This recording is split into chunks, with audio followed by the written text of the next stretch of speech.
Hi, this is Kogito, and welcome to another Through the Ages video. So in the last video, as a sort of a pretty brutal 4-player game, I ended my 2 4-player games and one of my 3-player games as third in the group. Thanks to that 3-player game victory, I'm still in a pretty good position, slightly ahead of Fiantric, but obviously it's not great. That being said, there's still a lot of games to play. 5 more as a matter of fact, so if I do really well in those 5 remaining games, I can absolutely win this group. So in this video, we'll see my first attempt to do that in a second 3-player game I played against Weidenbaum and Fiantric. So without further ado, let's take a look. In this game, I'm playing third, and we can take a look at the leaders and wonders. So in Age 3, we have a fair amount of theater synergy with Fleming, Chaplin, and Hollywood. There's also a lot of science synergy with spaceflight, plus Sid Meier, Bill Gates, and Marie Curie. There's also the Empire State Building with Bill Gates. Churchill's in the game, but also Gandhi. No Manhattan Project. There is, though, a Red Cross as well as Ocean Liner Service, so stockpiling food can be good.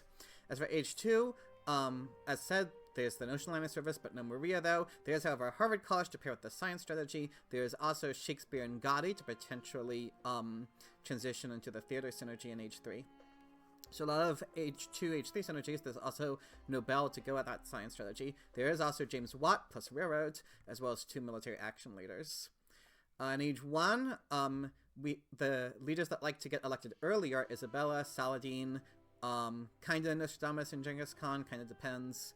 The leaders that like to get elected more late are Gutenberg, Barbarossa. Michelangelo, in my experience, usually gets elected rather late. So kind of an even balance. As for wonders, there's 2 powerful wonders in the Universal House on the Silk Road.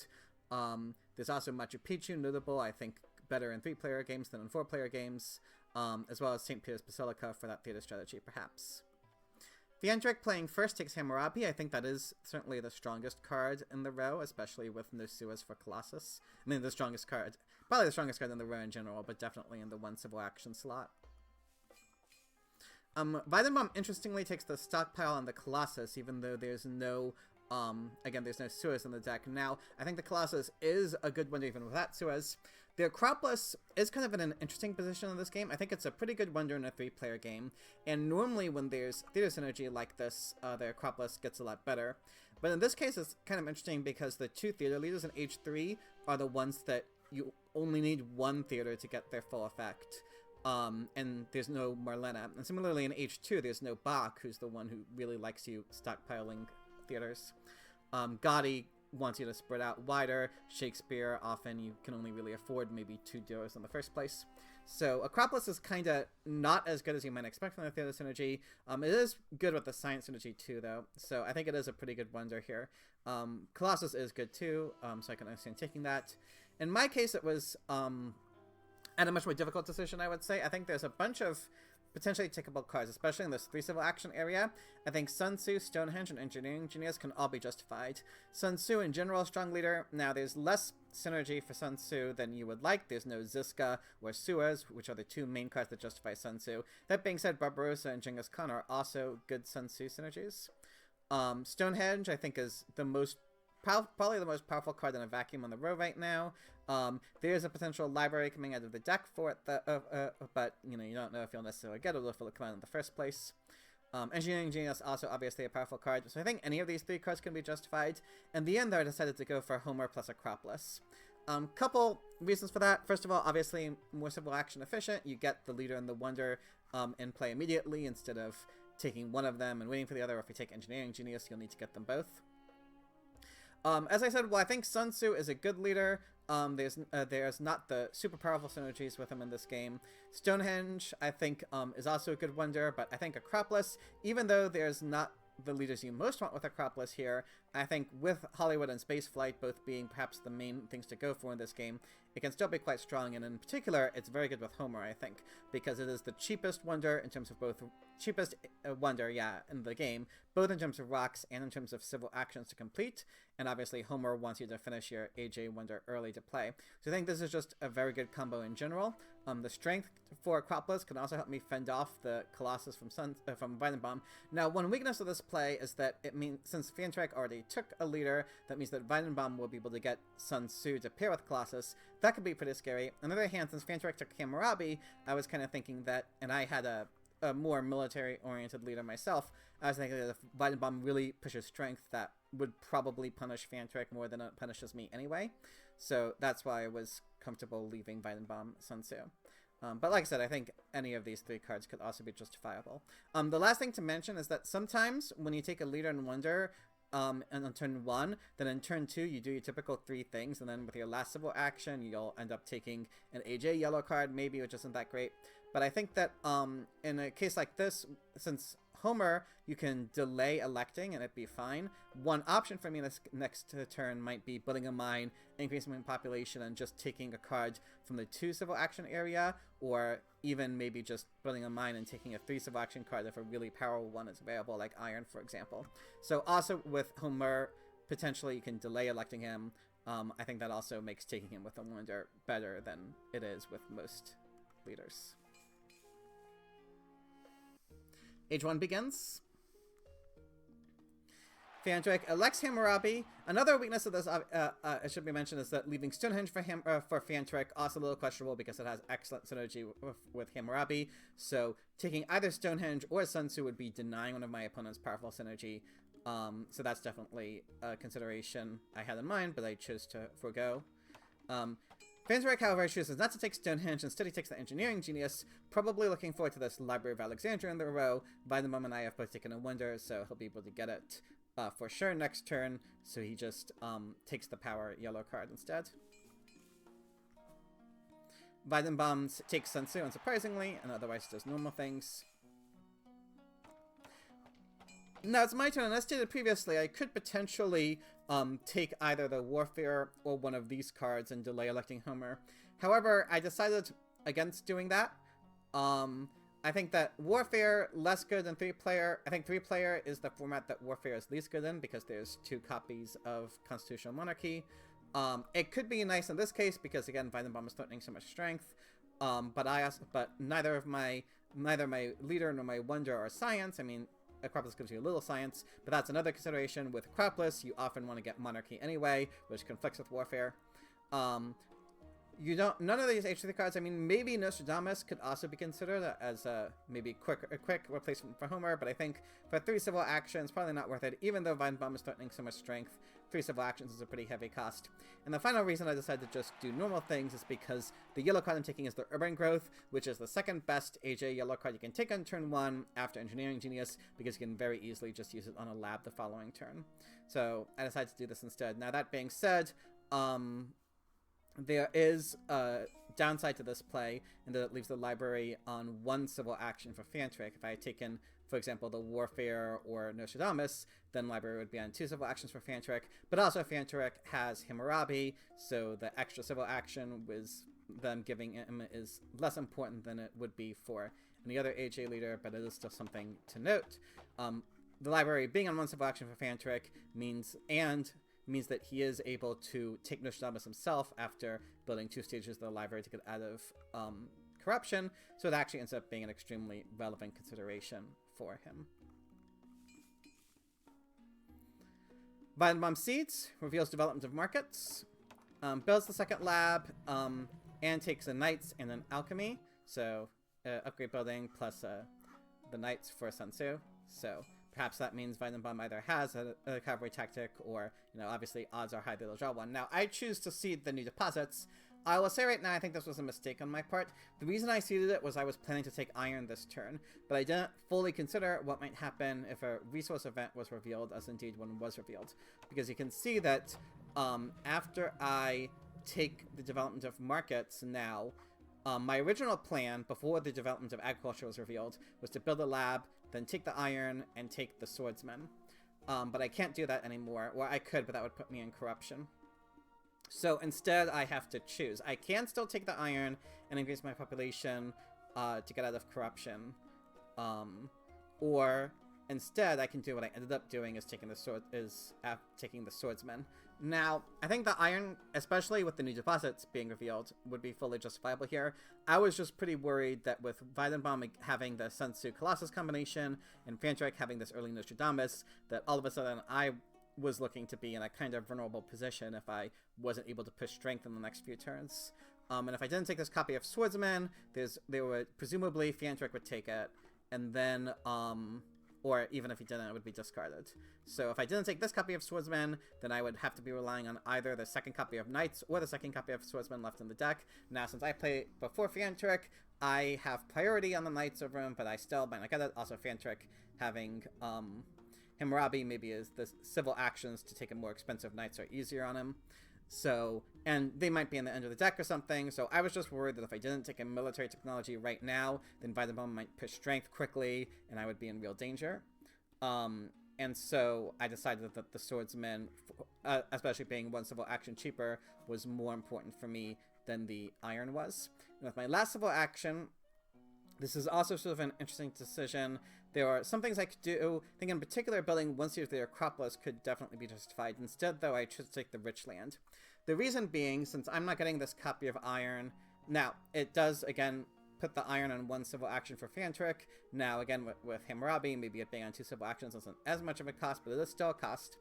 The reason I thought the Rich Land was important for me was because I thought that with Fantrick getting the first copy of Iron, Weidenbaum playing before me would more likely get the second copy, which means that if I give up on this Iron, I'll probably have to be getting coal mines. And when you are trying to get coal mines, obviously the Rich Land can be a very important card for you. Now, that being said, there is also James Watt in the game, but you can't really rely on Watt necessarily. It's just a bonus to coal selective breeding.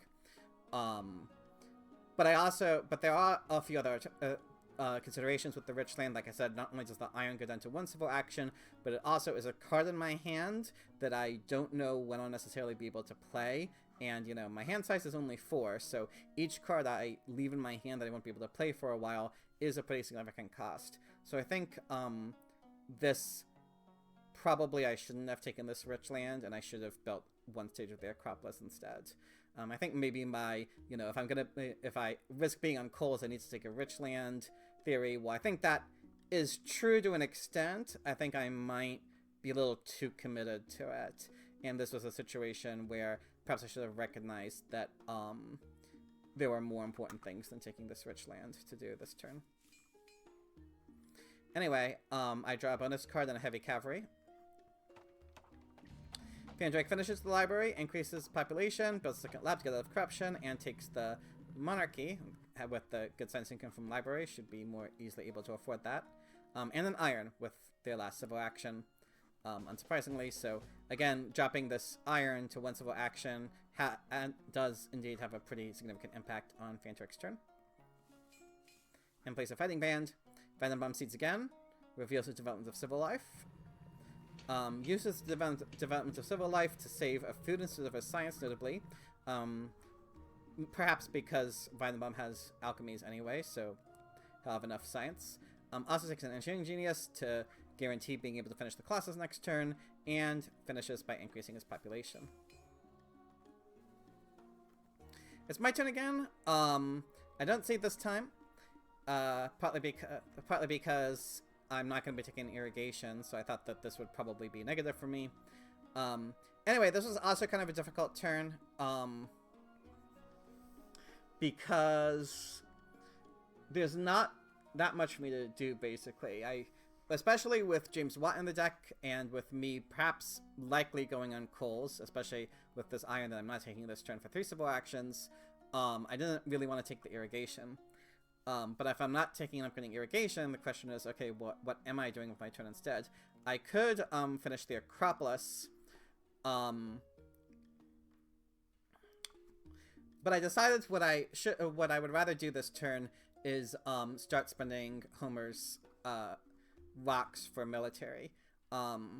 It's looking like I probably won't be replacing Homer soon. Barbarossa I wasn't too sure about with me already. I mean, with me not kind of having to increase my population this turn to get out of corruption. Well, I could potentially finish Acropolis and take Barbarossa.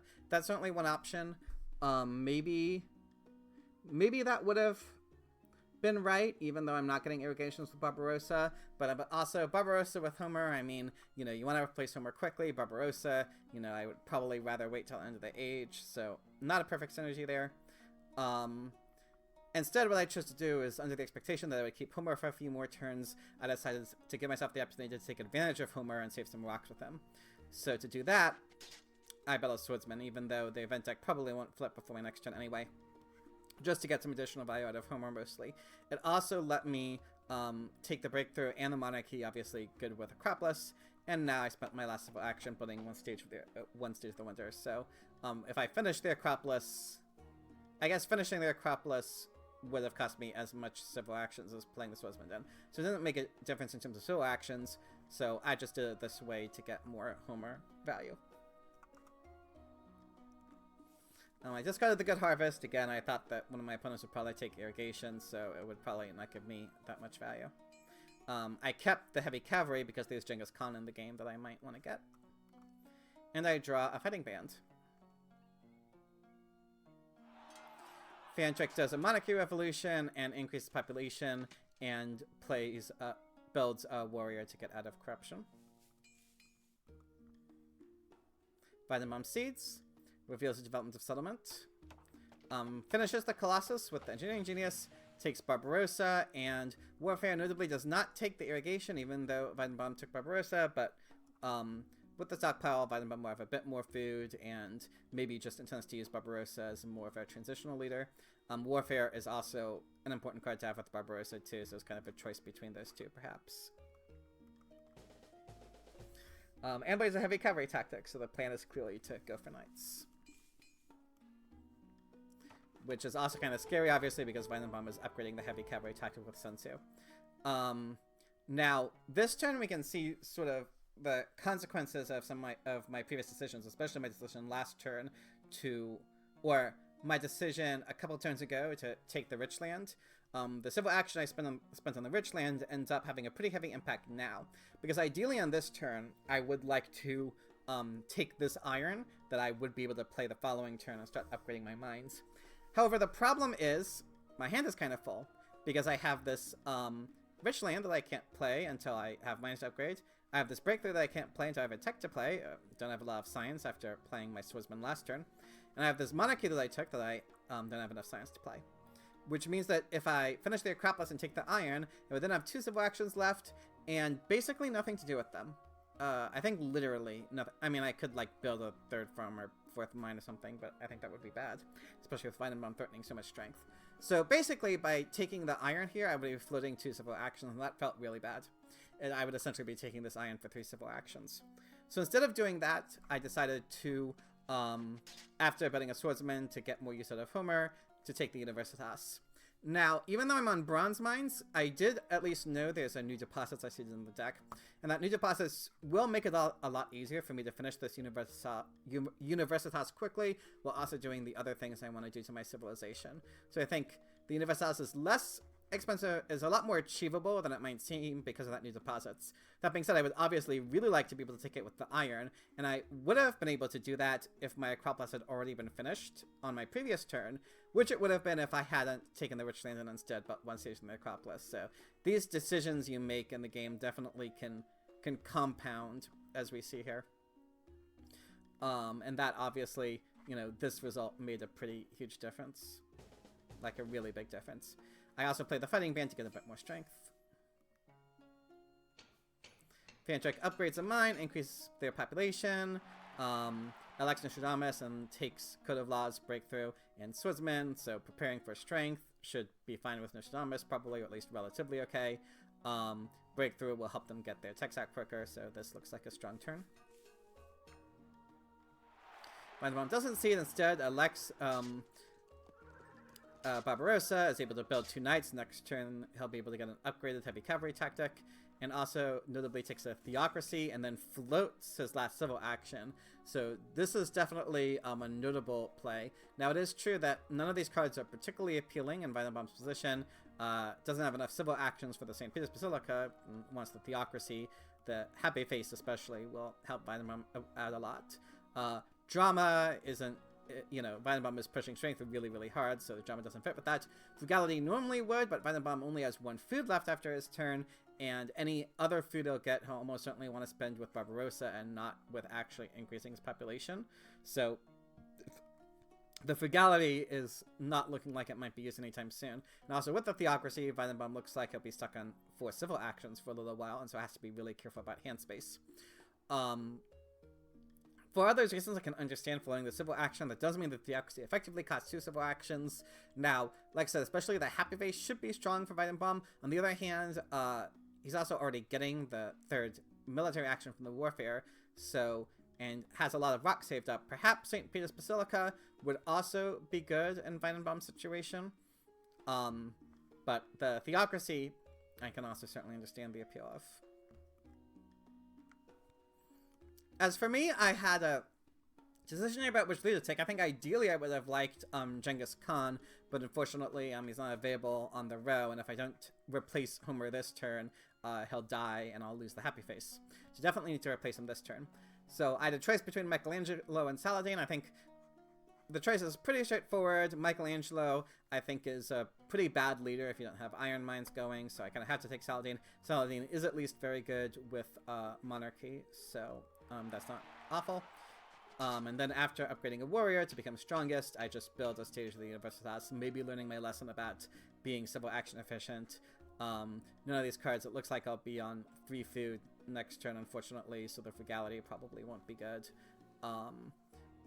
I could have perhaps considered taking Knights, especially with the Heavy Cavalry.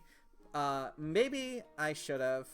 But on the other hand, it would probably be extremely difficult to transition into Heavy Cavalry anyway, so waiting for a Cavalryman in Age 2 and just hoping to subsist off of fighting bands is definitely a dangerous position to be in when Vitamin is going to have an upgraded Heavy Cavalry tactic, but the Heavy Cavalry for me looks like a pipe dream, so I think skipping the Knights and looking forward to Cavalryman is also definitely a justifiable decision, especially with me being unlimited civil actions at the moment. I draw a trade routes agreement.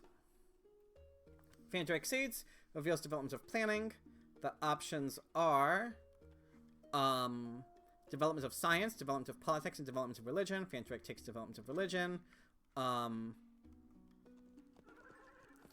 Fantastic takes the Knights that I didn't, and has a Phalanx tactic to play with them, so now I'm regretting a little bit not taking that Knights. Also is able to upgrade a second mine, and takes 2 yellow cards to help with the military. Probably. H2 begins. Weidenbaum leads a revolution. Now, notably, it's interesting. First of all, Weidenbaum didn't take development of religion from planning, even though Weidenbaum has a free population for it. Instead, chooses to take development of science, and then that would give Weidenbaum enough science to play, just enough science to play Theocracy normally, but instead Weidenbaum chooses to do a revolution to preserve his science.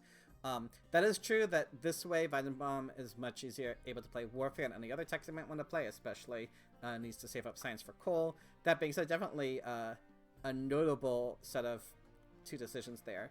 You know, the religion, but perhaps Weidenbaum, you know, the putting work on religion. Perhaps Weidenbaum has knowledge of rebellion, so that's maybe one notable sign. Perhaps if Weidenbaum didn't have knowledge of rebellion, this would be way too risky of a move not to take the free religion. So perhaps this is a sign rebellion isn't in the deck. And if Weidenbaum knows rebellion isn't in the deck, then it's fine just to have these 2 unhappy workers lying around. And perhaps Weidenbaum is looking forward to maybe this Bread and Circuses, possibly, or this Bread and Circuses, in which case Weidenbaum doesn't want the free religion. There isn't Pierre in the game, but still Weidenbaum's pushing, especially since Weidenbaum is pushing strength, Bread and Circuses should certainly be better than a religion. There's also both copies of Theology, obviously, are gone in this game. So it makes sense to take the science, and if Weidenbaum didn't want to do anything else with the civil actions, the revolution also certainly makes sense. This set of affairs does put Weidenbaum at 15 strength, which is threatening, a fair amount threatening. I try offering the trade routes agreement to Fientric because I would really like to be able to increase my population this turn. That would let me build another swordsman. I was hoping that Fientric would take me up on it. Fortunately, then perhaps in retrospect I should have offered this pack to Weidenbaum instead, because maybe I offered it to Fientric because I thought that Fientric would be more willing to let me get a bit more strength than Weidenbaum, who's obviously pushing strength really hard and maybe wanting to threaten aggressions.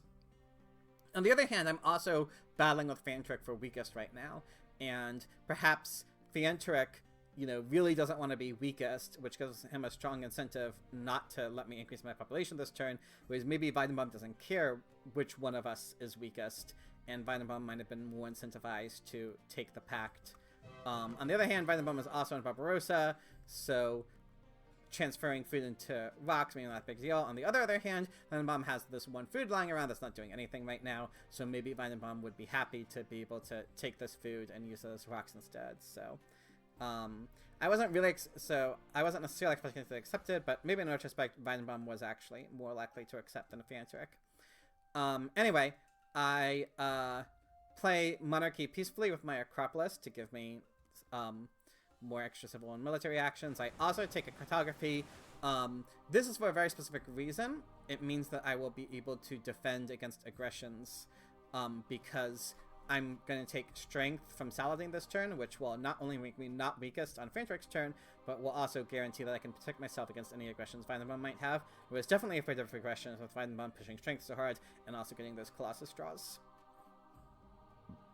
I thought that with Vitamin having Colossus plus Barbarossa, there was also a pretty high chance of there being colonies in the deck, so the cartography's colonization bonus could also potentially help me out, even though I have no knowledge of any colonies. But it was mainly the one strength that I thought was actually really important for me on this turn. My other civil actions, I took the Alchemy. I want one Age 1 upgrade building, and that's the only one that's going to be left. And then I take the Cultural Heritage. I'm definitely really low on science right now. And I have a fair amount of civil actions. So first of all, I didn't want any of these cards, but also I thought just the Culture Heritage, even by itself, could be good for me. I spent my last civil action to work on the Universalists again. I draw a Ravages of Time and International Trade Agreement and a popularization of science. Fanjoy takes a Rifleman for 2 civil actions and upgrades 1. This enables Fantric to not be the weakest during Vitamin's turn, and then plays the reserves to increase the population again. Fantric is also suggesting by his play that they know there's no rebellion in the deck.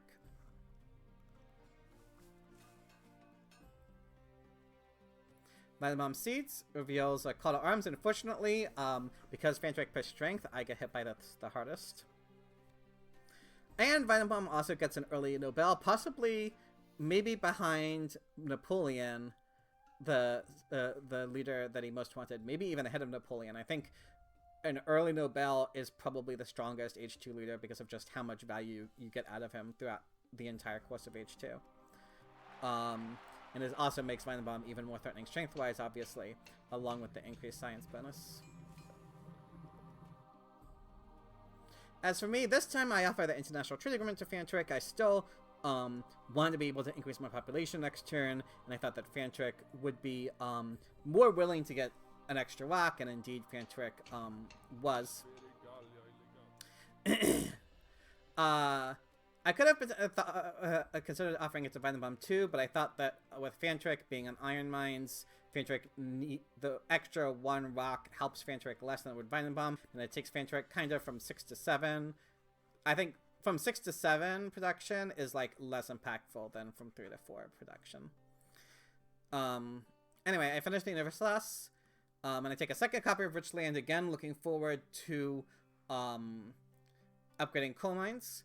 Now, this clogs my hand a little bit, but I also will be able to play the Alchemy next turn, and I have a Culture Heritage I can play whenever I want, so I wasn't worried about that. In fact, I think I actually, I played the Culture Heritage this turn. This does put me a bit of a risk of Dark Ages, but with Vitamin having so much science sitting around and, you know, choosing to do the Theocracy Revolution instead of playing it normally, I figured Dark Ages is also probably unlikely to be in the deck. As for the cards I keep in my hand, I definitely want to keep the bonus card. I think all the other ones, I mean, the aggression probably is ambitious. But it's kind of a question. I think any of the other ones you could justify. Probably not Trader's Agreement, especially since I have the International Trade Agreement going. So it's really, so probably discard these 2. But I think any of the other ones, even the Heavy Cavalry, just as a potential tactic to work towards, could be justified. But instead, I decided to just discard those cards and keep the Popularization of Science as at least an event that is a seedable event, helps Vitamin a little bit, but with the seeding bonus, it's kind of equivalent for me in Vitamin, and it's at least something I can seed if I want to seed, as well as a Scientific Cooperation pact that I decided to keep in case it could potentially be useful.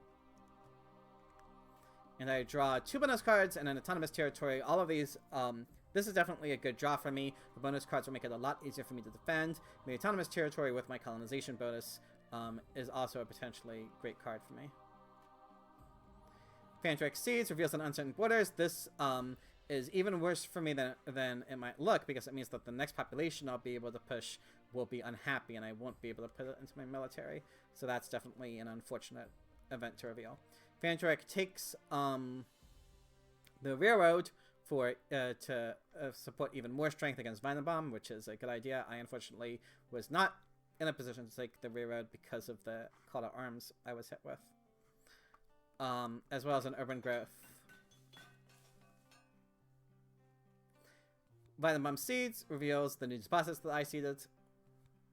Vinebomb takes this first copy of coal, and then thanks to the new deposits, we can see it ends up being probably a bad card to reveal on my end, because it means Vinebomb can start upgrading coal mines this turn instead of next turn. And with his final civil action, he takes the navigation. Definitely a strong suggestion that there's more colonies in the deck.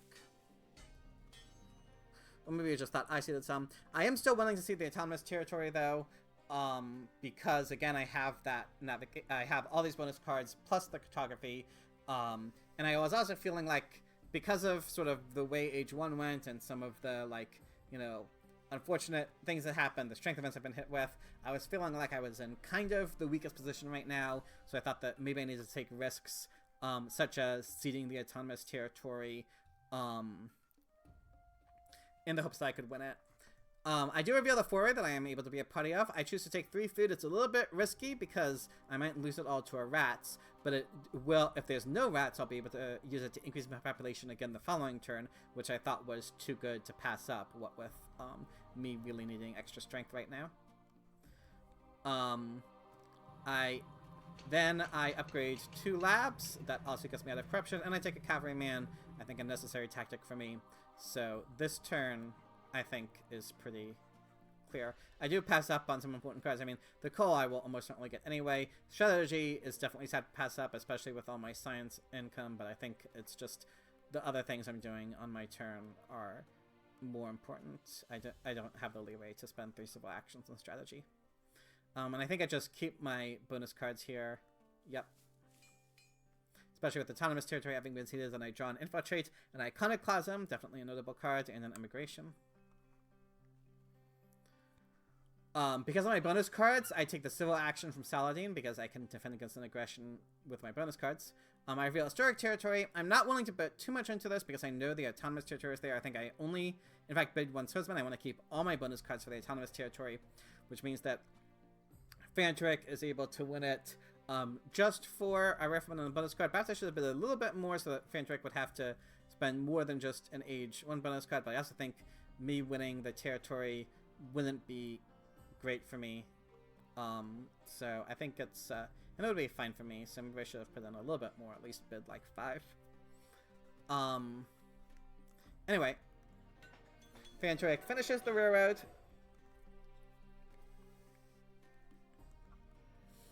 And takes a scientific method, good card for him, and rebuilds the rifleman with a patriotism, and builds a knights too, and plays a conquistadors, which is actually enough to make Fantric strongest. Vinebomb Seeds reveals our raiders. Unfortunately, it hits me as well as Vinebomb. Vinebomb is still able to upgrade 1 coal mine, as well as take the ocean liner service. Significant civil action cost, especially with Vinebomb only being on 4 civil actions, but it is obviously a great card. It's still, you know, relatively early in Age 2, about halfway through, so I think it's definitely early enough for the ocean liner service to get a fair amount of value, especially since Vinebomb has just enough rocks to finish it next turn. As for me, I seed the Iconoclasm because I'm planning on taking James Watt this turn, and James Watt is the H2 leader you want most with Iconoclasm because you don't mind losing him as long as you get your upgrades in first, because after that he provides no value. I revealed the autonomous territory I seeded. I did have a kind of a difficult decision in terms of how much to bid for it, though. And as we'll see, I ended up bidding a lot. I have 12, which is I think this was my maximum bid exactly, which was 2 swordsmen and all of my bonus cards. I really wanted to win it, and I did do calculations, and I figured out that even if I lost all of this, I would still be able to defend myself on this turn. So I think that while it is a heavy bid, it's also a really early autonomous territory, and getting an autonomous territory this early is so strong that I think it is worth it, as long as you can defend while doing it. So we can see, so first I'll show my turn, and then I want to discuss it a little bit. So here's how I can defend. I can build 2 swordsmen, and then take and play the strategy, which is not available, which turns out to be available for me for 1 civil action, and then after taking the strength from Saladin, I will be guaranteed to defend against both Fantrick and Weidenbaum. As for my remaining actions, I definitely really want James Watt and Cole, but then that left me with an unfortunate decision. Because I really wanted to take this cannon here, even though I don't have a tactic for it. It's just, you know, so nice to get this cannon. Both copies of cannon on the row right now, so if I don't take this, Fantrick will almost certainly take this copy, and Weidenbaum will almost certainly take this copy, and I'll be left without cannons, which is not a happy place to be in. So I really wanted this copy of cannon. However, next turn I have 3 rocks, and I also really want to start upgrading my coal mines, especially since I have these rich lands that I need to use before the age ends, and the age, maybe it's unlikely to end before 2 of my turns from now, but I think it might, and in any event, I really want to get my coal mines going. So with James Watt and the rich land, each coal mine upgrade will cost 2 rocks, which means if I want to upgrade 2 coal mines next turn, I need to take the reserves. So because I really wanted to do that, that's why I decided to take the reserves ahead of the cannon. However, and I convention to make, I actually realized after I locked in this turn, I took a shower, and cliche as it might be, I had a realization in the shower that what I could have done instead was, instead of building this swordsman, I could have built a warriors instead.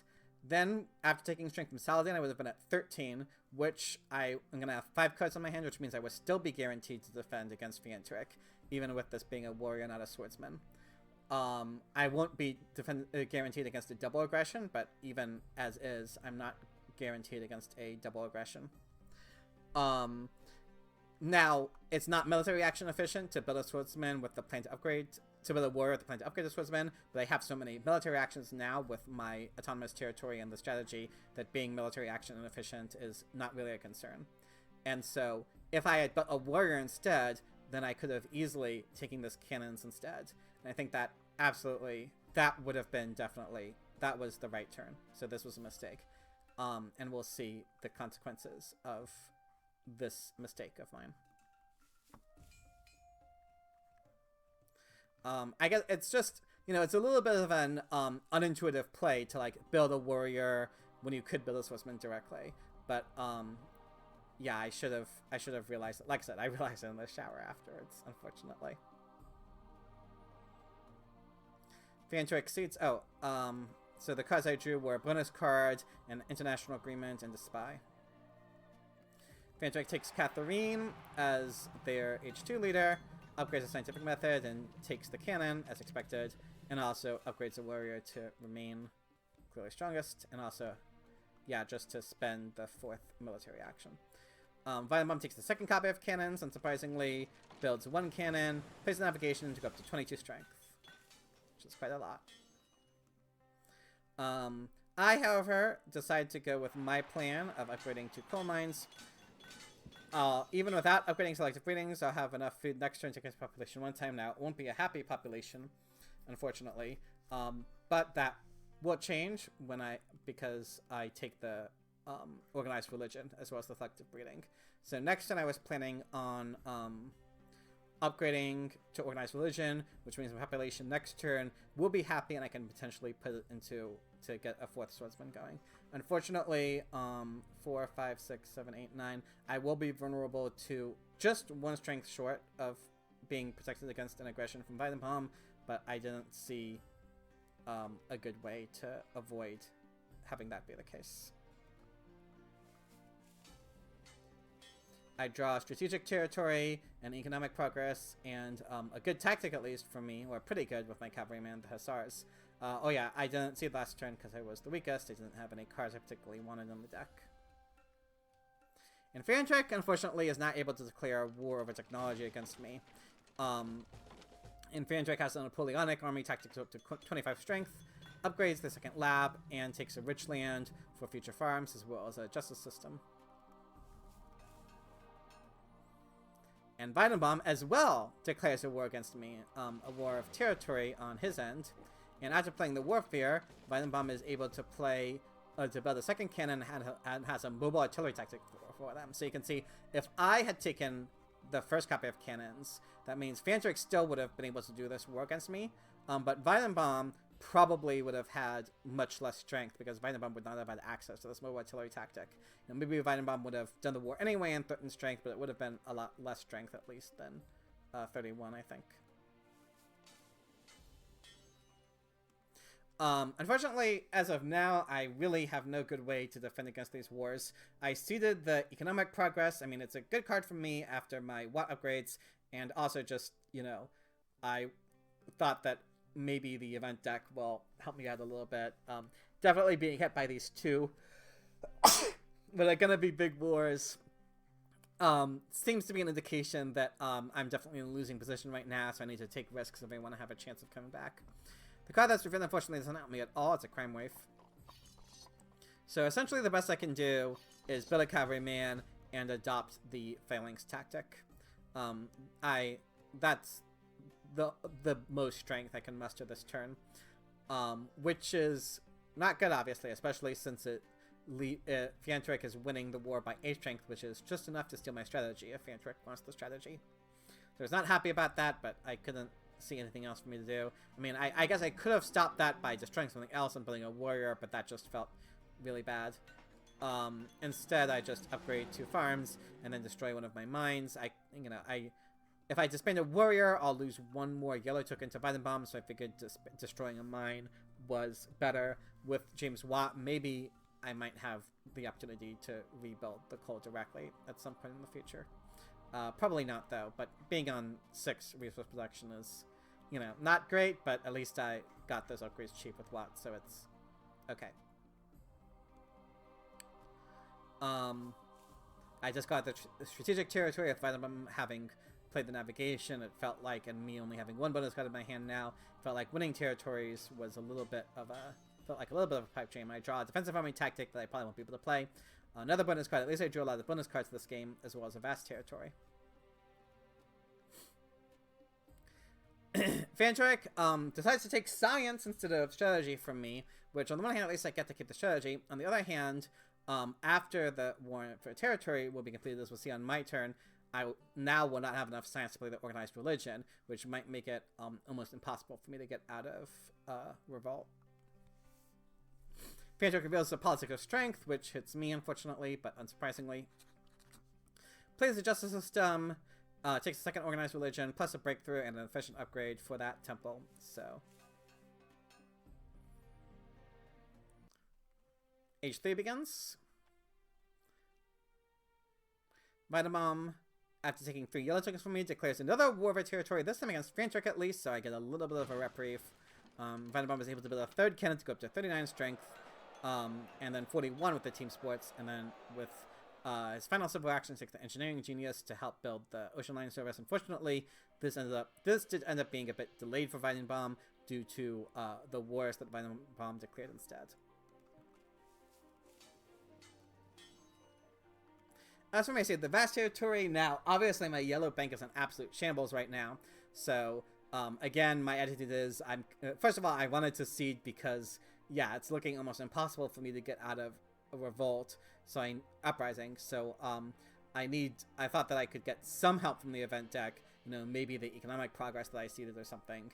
And the vast territory, if I win it, would also help me out with the yellow bank. I'm in a position where I definitely need to take risks if I want to have a chance. At least I do reveal possibly the best card that I could have revealed, which is the historic territory. Not only does it really help me in avoiding uprising this turn, but both of my opponents are involved in a war this turn, so it's perfect timing for it to be revealed for me. Neither of them are willing to put much into it because it would risk their war. So I'm able to win it pretty cheaply, just a swordsman and a bonus card. And again, obviously winning it means that my uprising situation has been fixed. So that was extraordinarily lucky on my part, especially since I had no knowledge of that event. Anyway, after increasing my population together with corruption, and then also using it to build a second cavalryman, and playing the Hussars tactic to get up to at least more strength. Now at least I'm protected from a aggression from Fantrick, not from Weidenbaum, but I had no hope of being protected from Weidenbaum anyway. Now I have to decide what to spend my remaining 5 civil actions on. And with all my resources being spent, all I can really do is take cards. I don't really want to take a lot of text because my science isn't looking so great right now. And the texts available on the row aren't the most appealing anyway. So I decided to just take these yellow cards. Skip the efficient except the efficient upgrade because, I mean, I could have used it on the organized religion, but even if I had taken the efficient upgrade, again, like, I wouldn't have wanted to take another card anyway, because it would have clogged up my hand too much. And I just thought reserves is a more flexible card. I might want to play it for food later, especially with my yellow bank being so harsh. I might, you know, need the extra population sooner from the reserves rather than the rocks from the efficient upgrade.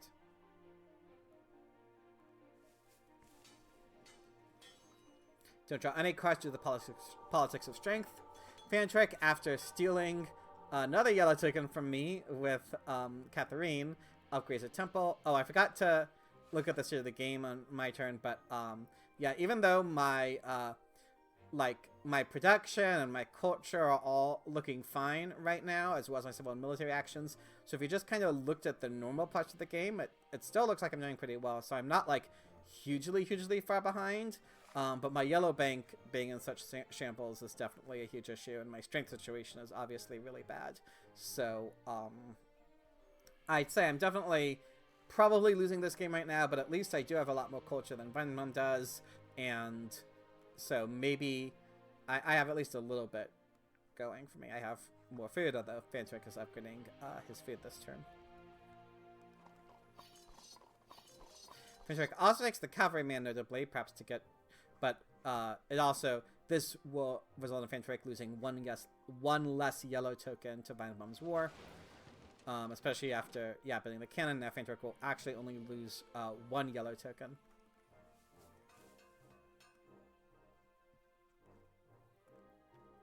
And Weidenbaum, unfortunately, the hits continue to come from me. Weidenbaum has the worst aggression possible for me, the annex to take my autonomous territory. So once I saw this, now my position was looking even worse, and I was starting to doubt if I had significant chances of not finishing last in this game. But it wasn't absolutely hopeless for me, so I kept on playing. I mean, like I said, I still have some going. I mean, maybe if Weidenbaum won't draw any wars or something, I could ride my culture advantage to a second place finish at least.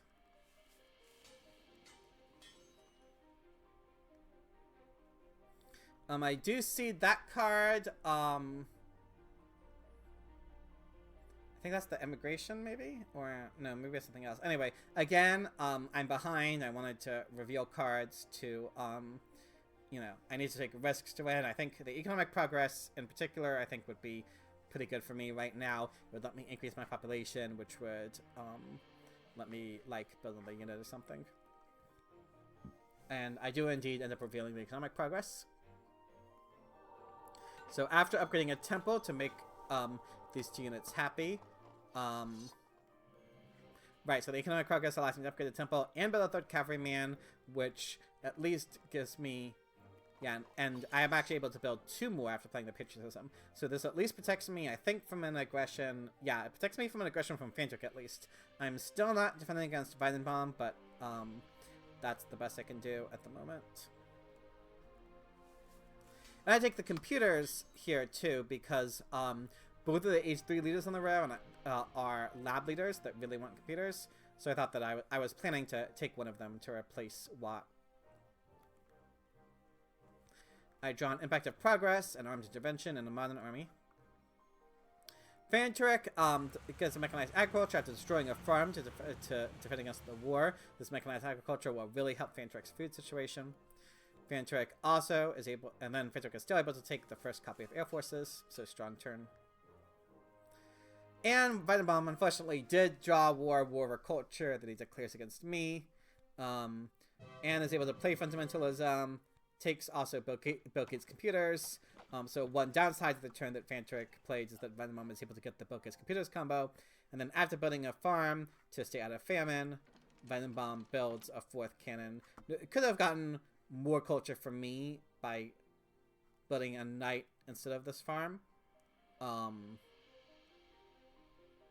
think, wouldn't that have given Venom Bomb, so that would have given Venom Bomb +7. So it would have given Venom Bomb 3 more culture. Because, -4 from famine, but +7 from the war. Actually, I haven't watched Venom Bomb's video on this game yet, so I don't know exactly why Venom Bomb played it this way.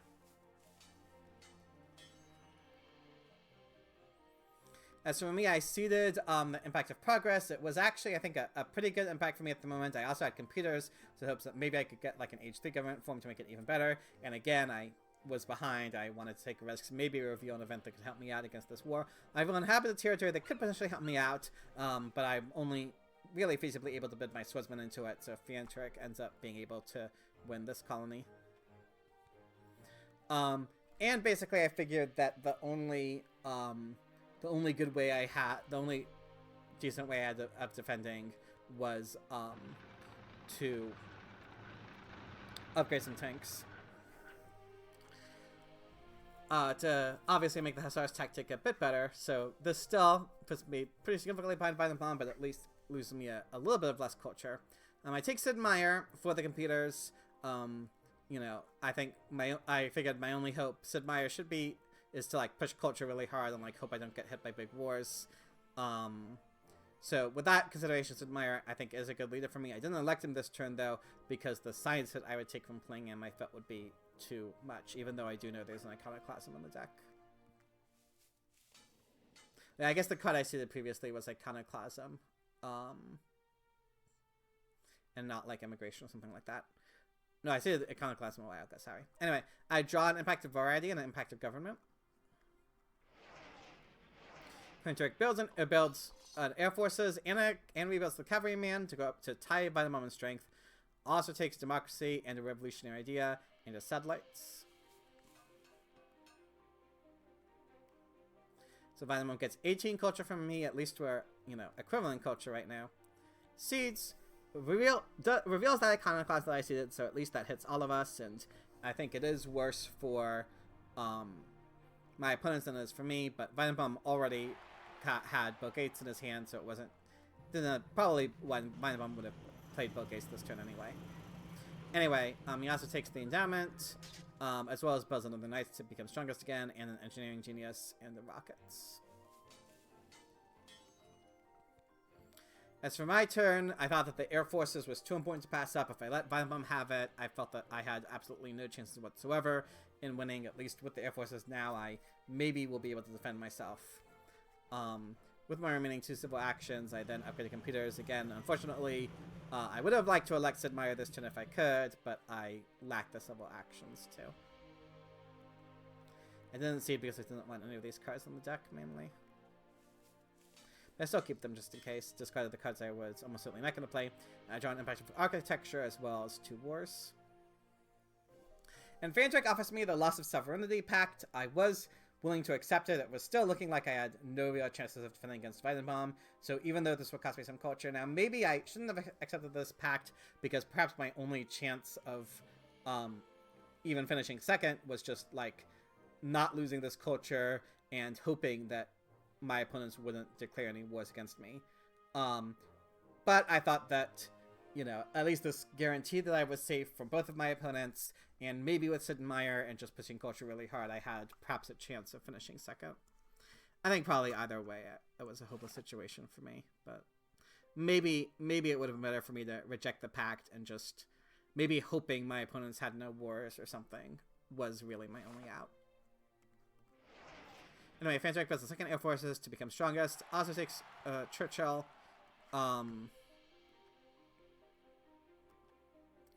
Fantric does take Churchill before building the Air Forces, notably. That feels like it was probably a mistake to me, but maybe I can't really think of any reason. Like, there's not even a corruption reason, because you would get more rocks from the savings than you would lose to corruption. Vitamin Seeds reveals the refugees. Unfortunately, I get hit with that. Fantrik's able to win it because they became strongest. Vitamin takes the space flight. Definitely a good wonder for him with his computers. And also takes the multimedia for even more science and culture. I see that is the impact of...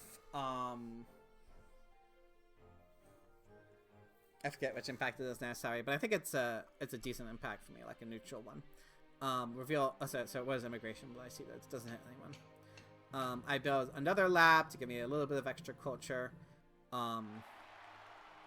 as well as so I finally elected Meyer and take the reserves and the revolutionary idea to help me with, you know, because I didn't want any of these. I wanted the reserves, obviously, for more labs. Revolution idea maybe won't end up being useful, but maybe it will. I didn't want any of these other cards, so.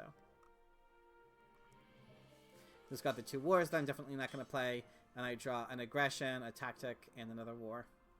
So actually, maybe my opponents really didn't draw any other wars. Anyway, Fantrix Seeds reveals the vast territory that I seeded. I was willing to win this, especially with the Pact. I was not worried about you know, wars or anything, so I was willing to send away a unit just to help my yellow bank a little bit. Fantrix plays Democracy, gets the second farm, and takes the Red Cross. Obviously, we'll be able to easily complete it next turn with the farms and the reserves.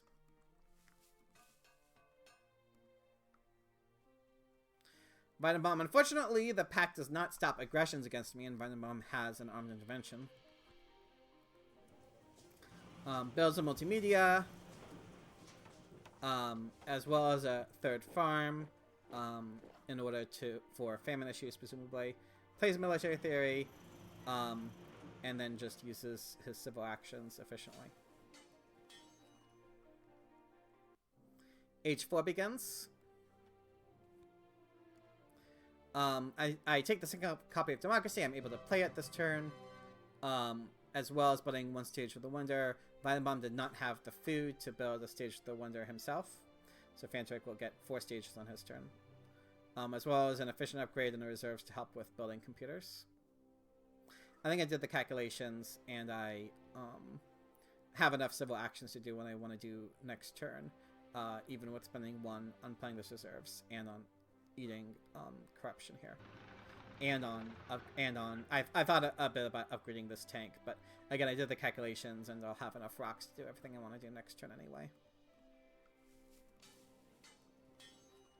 Fantrix Seeds reveals the impact of progress I seeded, so we can see that it ends up helping out Vitamin Bomb the most, but at least I get a little bit of culture over Fantric, and it only helped Vitamin Bomb out by 1 against me, setting the seeding bonus.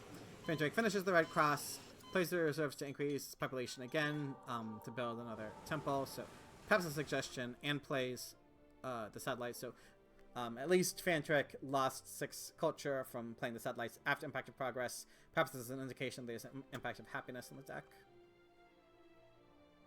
Vitamin Bomb is able to get another aggression against me and Occupy. Plays the rockets and plays 2 technologies to get more culture from the space flight, and builds another arena, possibly to prepare for that Impact of Happiness, perhaps also for Impact of Competition. Can't be Impact of Architecture since I drew that. Does build another farm, perhaps as a suggestion there's an Impact of Agriculture in the deck. And this warrior is perhaps an indication of Impact of Variety. Both architecture and government are bad for me, so I don't seed them. Instead, I take this movies. I am able to build 1 movie with my rocks, and that gives me slightly more culture than the lab would have. Also helps me with the Impact of Happiness that is probably in the deck. And my efficient upgrade also lets me upgrade another lab anyway. So before the final impacts, we can see that I am pretty significantly behind both of my opponents and Fantric, thanks to having a lot of extra culture, both due to Churchill. Red Cross, I think, got Fantric about as much culture. Fantric got 6, 12, 18, 24, 29 culture, and Vitamin Bomb got 28 culture. So they got the same amount of culture from the Wonders, and Fantric had extra culture from the Democracy and from Churchill. So, because of that, Fantrick has a pretty significant lead over Weidenbaum, and Weidenbaum, due to the Wonder, has a pretty significant lead over me. But we'll see what the impacts do. First, on the impact of Vardy, now the surprise after the Warrior, a relatively even impact. Next is the impact of balance. This one helps me and Fantrick out equally, is bad for Weidenbaum. Next is the impact of population. This looks to be the best for Weidenbaum. After the war in territory, even though I won the vast territory I was hit, this was a bad one for me. Next is an impact of harmony. This looks like it was seeded by Weidenbaum. Gives him +8 against both opponents. And final impact of competition. Perhaps also not a surprise with those arenas. This one, unfortunately, I also lose. And so I end up being last in this game by a pretty significant margin. Almost 60 points. 56. But Fantrick actually ends up winning the game by 16. So, I think this game was a result of mistakes I made. I think my civil action inefficiencies in Age 1 that I pointed out, particularly taking that rich land, which meant that I was unable to take both the Universitas and the Iron on a future turn, which really delayed my mine upgrades, which then led to a lot of other stuff, and just a few other mistakes that I made in Age 1 kind of set me up in a poor position. I think I was looking pretty good in the middle of Age 2 when I won the autonomous territory, but then that huge mistake I made with building the swordsmen instead of the warriors, meaning I took the reserves instead of the cannons. If I had taken the cannons and Weidenbaum hadn't taken the cannons, well, I still would have been hit by a big technology war by Fantrick. At least I possibly wouldn't have been hit by the war on territory by Weidenbaum, and perhaps I wouldn't have been hit by the annex by Weidenbaum either. You know, obviously we can't say the game would have gotten a lot differently, but I think that I would have been in a much stronger position, or at least I would have been much less threatened by Weidenbaum if I had taken those cannons instead. So while it's impossible to say how the game would have resulted if I had played that turn differently, I think that the way I played that turn was definitely wrong in hindsight and was the main reason I lost this game. So now I can take a quick look at the standings, and unfortunately, the result of that game hits me pretty significantly hard. Now I'm in last place. I have fewer points than both Ginnen and Weidenbaum, who have one fewer game played than I do. So that's definitely not good. Fantrick is in the lead, but Ginnen and Weidenbaum only have one less point with one less game played, so very close between my three opponents. I'm definitely in 4th place. Now if I win the remaining 3-player game and on my 2-player games, I think I still have a shot, but that's basically where I'm at the moment. So very uphill climb for me due to these 3 results, sadly. Now I will say the last 3-player game I played in this group between me, Weidenbaum, and Gandon, I will not be uploading on my channel because I actually did a dual commentary with Weidenbaum in that game, so I will link that in the description as well as Weidenbaum's video of this game that I just covered. So definitely check out that dual commentary. It's a very long video. Weidenbaum and I can both be quite chatty, but I think it is interesting for us to see both of our perspectives at the same time. So I had a lot of fun recording that video, so definitely check that out if you have the time. But yeah, I won't be covering that game, so I won't give spoilers in case you haven't seen that video. But yeah, my next three videos will be of the 3 2-player games I played in this group. So look forward to those. And then after that, I'll probably be looking to release some other non-Worlds videos before my next round. Until then, though, as always, please leave a comment if you have any thoughts about either my play or my video making. Always looking to improve in both aspects. I think this game, you know, perhaps the major mistakes were clear in Ages 1 and 2, but perhaps you can see other possibly more minor mistakes that I might have missed. So definitely curious to see that. Regardless, though, I hope you enjoyed this video, and I hope to see you in the next one.